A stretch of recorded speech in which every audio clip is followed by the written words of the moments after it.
Hello friends, હું છું રૂપલ અને આજની મારી સ્ટોરી છે શેત્રુંજીને કાંઠે ભાગ 3। મનાવી મનાવી ઢોલરાની જીભના કૂચા વળી ગયા। મનોરથ જેના મનમાં માતા નથી એવો ફાટતું જીવાની વાળો આહિર આજ પરણ્યાની પહેલી રાતે પોતાના પરણેતરના આવા આચાર દેખી અંતરમાં ભલો વાઈ ગયો। એના રૂવાડા બેઠા થઈ ગયા, એના શરીરમાં થરેરાટી છૂટી, હોઠ કંપાવા લાગ્યા, ધીરે ધીરે ક્રોધ ઉપડ્યો, આંખો તાંબાવળની થઈ ગઈ। અરર, એક સ્ત્રીની જાત ઉઠીને આટલી હદ સુધી મને તર છોડે, પરણ્યા પછી પારકા પુરુષનું નામ ના છોડે। એમ હતું તો પ્રથમથી કેમ ના ચેતવ્યો?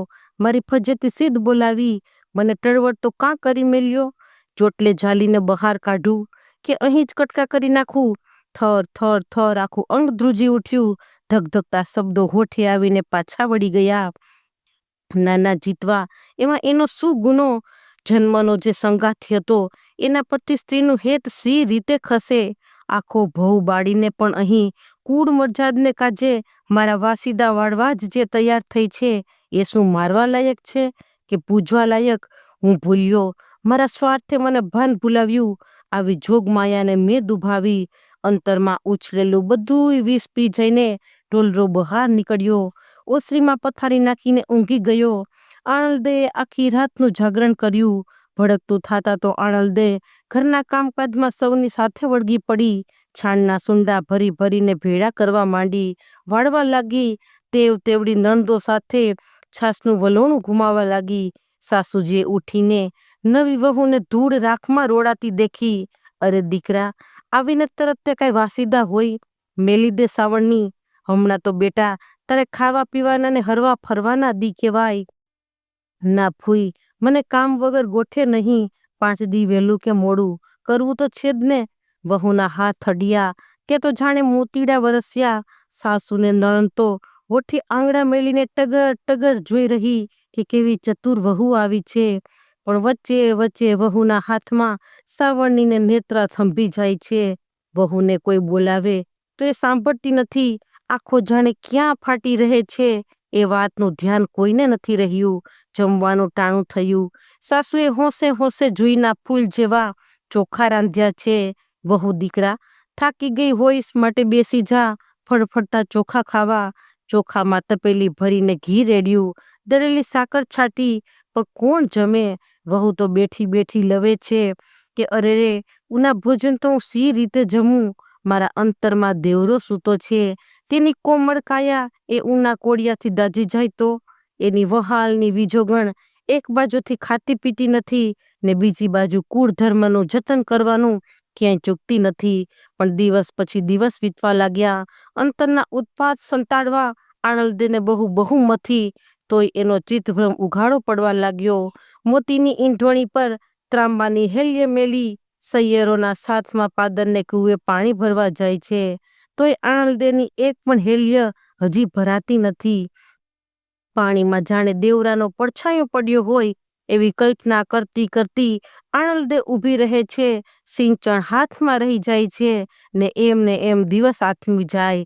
કૂવામાં પડછાયો દેખાતો બંધ થાય છે, પારેવા ઘૂઘવાટા છોડીને માળામાં લપાઈ વાદળા વિખરાય છે ને દિશાઓ ઉપર અંધકારના પડદા ઉતરે છે। ત્યારે આણંદે ઠાલે બેડે ઘેર આવે છે અને સાસુનો ઠપકો સાંભળીને કહે છે કે હે બાઈજી, સિંચર તો ઘણું 40 હાથ લાંબુ હતું પણ પાણીને પહોંચ્યો જ નહીં। મારો દિવસ તો દેવરાની વાટ જોવામાં જ આથમી ગયો। નિસાસો નાખીને સાસુ બોલ્યા, અરે રે, આ હરાયું ઢોર અહીં ક્યાંથી આવ્યું? આનું તો ફટકી ગયું લાગે છે। આ તો મારું કૂળ બોડાવવાની થઈ। સાંજનું ટાણું છે, દેવરો પોતાના ઘરની ઓસરીએ બેઠો, ડોસી આવીને પૂછે છે, ગગા, આજ તો તારા હારું ઝારનો ખીચડો મેલું ભાવશે ને? માળી, મને ભૂખ નથી। ભૂખ કેમ ના લાગે? ફળસ રોટલો લઈને સીમમાં ગયો તો એમાં શું પેટ ભરાઈ ગયું તારું? પણ માળી, હમણાં મને પેટમાં ઠીક નથી રહેતું। બાપુ, ગઈ વાતને પછી બધો ભવ સાંભળ્યા જ કરાય, હવે તથ્યા મેલી દઈ વાતની। ના માં, એવું કાંઈ નથી। એટલું બોલતા તો દેવરાના ગળે ડૂમો ભરાઈ આવ્યો। દેવરાની 2 જુવાન બહેનો ઓસરીના ખારણિયામાં ખીચડો ખાંડતી હતી, તેની આંખમાં પણ ભાઈનું ગળેલું શરીર જોઈને જળજળિયા આવી ગયા। ઠીક માળી ખીચડો કરજો, સૌ ભેળા બેસીને આજ તો ખાશું. બસ મારા બાપ. ડોસી તો જાણે બારે મેઘ ખાંગા થઈ ગયા. બરાબર એ ટાણે એક 52 એક તારો વગાડતા ચાલ્યા આવે છે ને ભજનના વેળ સાંભળીને દેવરાના કાન ચમકી ગયા. દેવરાને ભજન બહુ પ્યારું લાગ્યું. એણે બાવાને બોલાવી પોતાની ઓસરીએ બેસાડ્યા. ભજન આગળ ચાલ્યું. આડોશી પાડોશી તમામ ભજન ઉપર થંભી ગયા છે. દેવરા જેવી વ્રજની છાતીવાળો જુવાન પણ આસુડા વસાવી રહ્યો છે.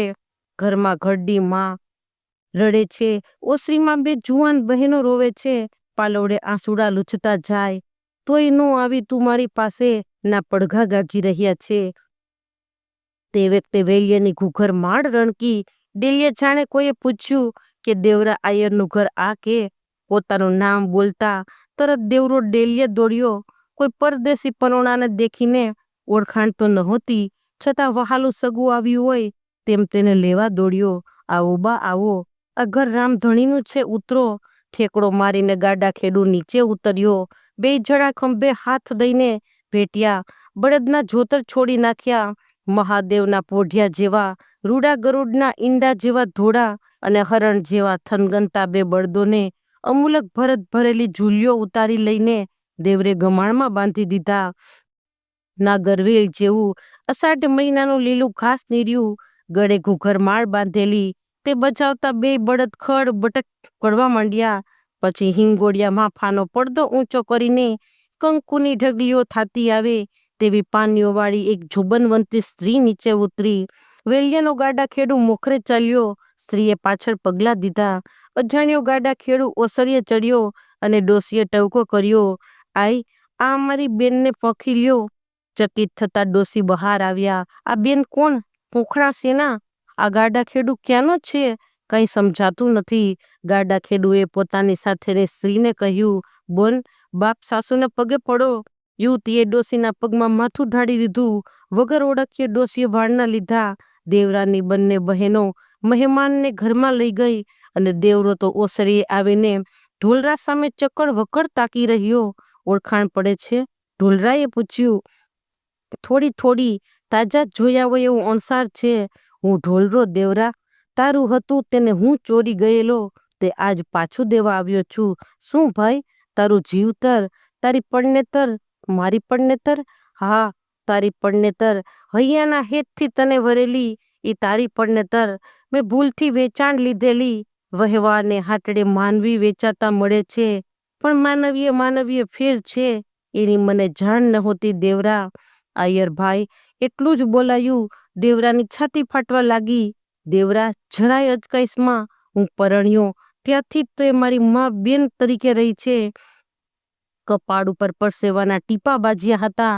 તેને લૂછતો દેવરો કંઈક વિચારે ચડી ગયો. મનમાં નક્કી કર્યું એવા અવાજે પોતાની માને સાથ પાડ્યો. માળી, 2 બેનોને પાનેતર પહેરાવો. કુટુંબને બોલાવો. ઝટ કરો, સમો જાય છે. ઢોલરો ચેત્યો. અરે ભાઈ, આ તો શું કરે છે? હું આટલા હારું આવ્યો તો. ઢોલરા, તે તો એવી કરી છે કે મારું ચામડું ઉતાડી તારી સગતડિયું બનાવી નાખું તોય તારો ગણ ના જાય. અને તારા જેવા આયરને મારી બેન ના દઉં તું કોને દઈશ? પણ ભાઈ, 2 બોલમાં.